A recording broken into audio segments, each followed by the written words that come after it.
ایاک نعبد و ایاک نستعین۔ آج کل جو پاکستان کی صورتحال بنی ہوئی ہے اس کو سامنے رکھتے ہوئے میں نے فیصلہ کیا کہ میں آپ کے پاس پھر آؤں اور آپ سے بات چیت کروں۔ آپ کے سوالات، خدشات جو آپ اس صورتحال میں میرے سے سوال کرنا چاہتے ہیں، یہ جو آپ کے ملک کے اوپر کئی لوگ بڑا سوچ رہے ہیں کہ بڑا خطرہ ہے ملک کو، تو اس لیے میں کہا میں آپ کے سامنے آؤں اور آپ کے سوالات کا جواب دوں۔ لیکن میں صرف آپ کو صورتحال سمجھا دوں وہ ہے کیا۔ ہم نے فیصلہ کیا الیکشن کروانے کا، ہم نے اسمبلی، میں نے اور میری ٹیم نے اسمبلیز ڈیزالو کر دی۔ وہ کیونکہ 1.5 سال سے بلکہ 3.5 سال سے اپوزیشن بار بار یہ کہتی تھی کہ حکومت نااہل ہے، یہ عوام میں جائے گی تو عوام انڈے ماریں گے ان کو، اور انہوں نے ملک تباہ کر دیا۔ تو یہ 3.5 سال سے اور بار بار کہہ رہے تھے کہ جی پرائم منسٹر پھر سے الیکشن استعفیٰ دے، یعنی الیکشن کروائے۔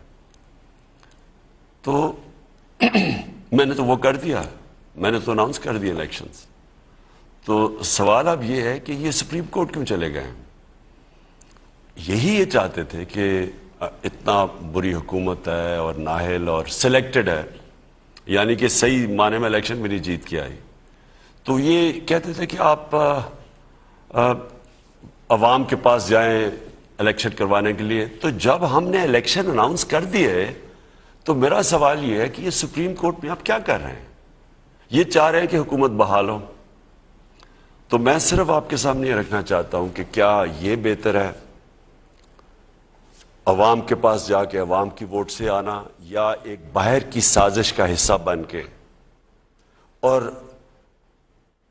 20 سے 25 کروڑ روپیہ دے کے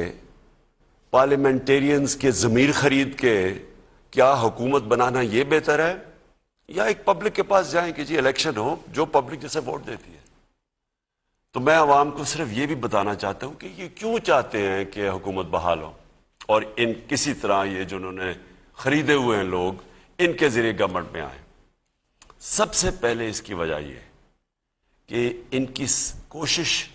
میری 3.5 سال میں ایک ہی کوشش رہی ہے NRO لینے کی۔ NRO کا مطلب یہ ہے کہ ان کے اوپر کرپشن کیسز ہیں، بیل پہ ہیں، شہباز شریف بھی بیل پہ ہے، وہ اس کا بیٹا بھی بیل پہ ہے، یہ 2 بھاگے ہوئے ہیں وہ بھی کرپشن کیسز پہ، نواز شریف کنوکٹڈ ہے، مجرم قرار دیا گیا ہے، اس کے بیٹے بھاگے ہوئے ہیں باہر، اسحاق ڈار باہر جو سمدھی ہے نواز شریف کا وہ بھی ہے، اس کے بیٹے بھی باہر بھاگے ہوئے ہیں۔ تو یہ کیا چاہتے ہیں کہ کیوں چاہتے ہیں گورنمنٹ،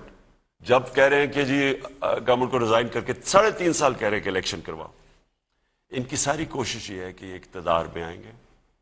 یہ آ کے نیب کو ختم کریں گے، ان کے کیسز ختم ہوں گے، اور یہ ہوگا NRO 2 لیں گے۔ NRO 1 جنرل مشرف نے دیا تھا، سارے ان کے کرپشن کیسز تب معاف ہوئے تھے، اس کے بعد 10 سالوں میں یہ سارے نئے کیسز بنے ہیں، اور حیرت کی بات یہ ہے کہ ان کے دور کے کیسز بنے ہوئے ہیں تقریباً 90% سے زیادہ، تو کیسز بھی ان کے دور کے بنے ہوئے ہیں، اور اب یہ چاہتے ہیں کہ وہ نیب کو مکمل طور پہ ختم کیا جائے، ان کے کیسز معاف ہوں، NRO 2 ملے، اور پھر سے شروع کر دیں ملک میں وہ باہر پیسہ بھجوانا، جو کہ ابھی اربوں روپے کی پراپرٹیز میں یہ باہر رہتے ہیں۔ یہ ہے سازش۔ یہ چاہتے ہیں کہ NRO بھی مل جائے، اپنے امپائرز بھی کھڑے کر دیں، اپنے آفیسز بھی کھڑے کر دیں، الیکشن کمیشن میں بھی جو 2 رہ گئے ہیں وہ بھی اپنے لوگ ڈال دیں۔ تو ایک جو ساری زندگی انہوں نے فکس میچز کھیلے ہیں، ان کا صرف کوشش یہ ہے کہ میچ یہ صرف جیتے امپائرز کو ساتھ ملوا کے۔ تو یہ ان کی پوری کوشش ہے کہ الیکشن کمیشن، جو بھی بیوروکریسی، وہ نیچے سارا عملہ الیکشن، وہ سارا پہلے تیار کر کے پھر یہ الیکشن کی طرف جائے۔ تو یہ ساری اس وقت کوشش ہے کہ کسی طرح ایک حکومت کہہ رہی ہے ہم کہہ رہے ہیں الیکشن لڑو، اور یہ چلے گئے سپریم کورٹ میں۔ تو میں صرف یہ آپ کو عوام کو بتانا چاہتا تھا کہ یہ ہے سچویشن آپ